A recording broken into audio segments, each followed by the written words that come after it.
Voilà, nous sommes au monument de Borobudur. Maintenant, on va le visiter pendant 2 à 3 heures.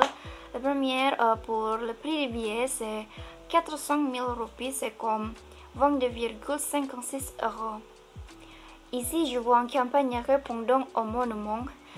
Tout d'abord, la visite commence par la côté sud-est du temple. Ensuite, on va observer la partie inférieure de la construction. Et puis, on va monter le premier étage pour faire un tour du temple. Et puis, on peut monter au sommet. Enfin, si vous voulez, on peut se balader au village autour du temple. Mais avant, vous n'êtes pas autorisé à porter des vêtements trop courts et ne pas fumer s'il vous plaît. C'est pour respecter les règles.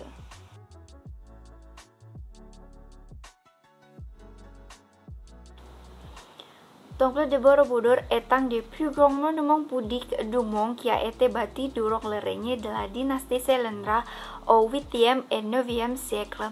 Ce temple est un stupa qui était un centre naturel d'une base pyramidale comporte 5 terrasses. Il existe 72 stupas contiennent une statue de Bouddha.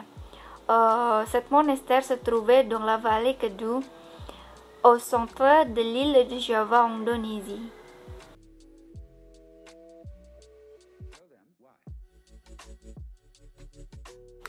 Maintenant, on va traverser l'entrée du temple.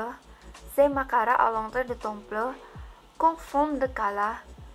En fait, est-ce que vous connaissez c'est quoi Kala? Kala est en tête, mais avec Masoa et Gong de Nossi.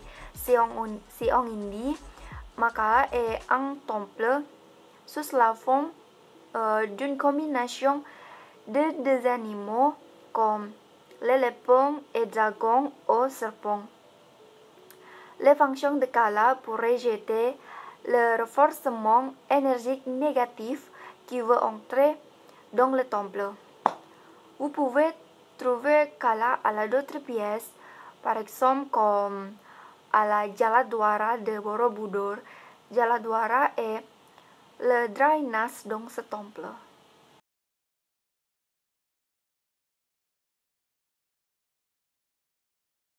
Dans le temple Borobudur, il y a 3 parties, ce sont Kamadhatu, Rupadhatu et Arupadhatu. Alors on va commencer par la première étape, c'est Kamadhatu. Ici au coin des Sudés, on peut trouver le bas-relief qui est ouvert et ça s'appelle Karma Vibhanga.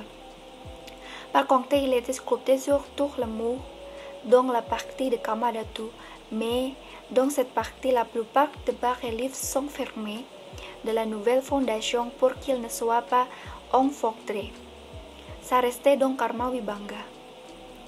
Pour la deuxième et Rupadhatu, elle est la spark de forme nous abandonner nos désirs, mais on restait assujettis au nom et à la forme. Ici, on va trouver les reliefs de la Lita Vistara qui rencontrent sur le parcours de la vie du Bouddha qui s'appelle Siddhartha Gautama. Alors, la dernière étape, il y a Arupadhatu. Ce niveau est circulaire.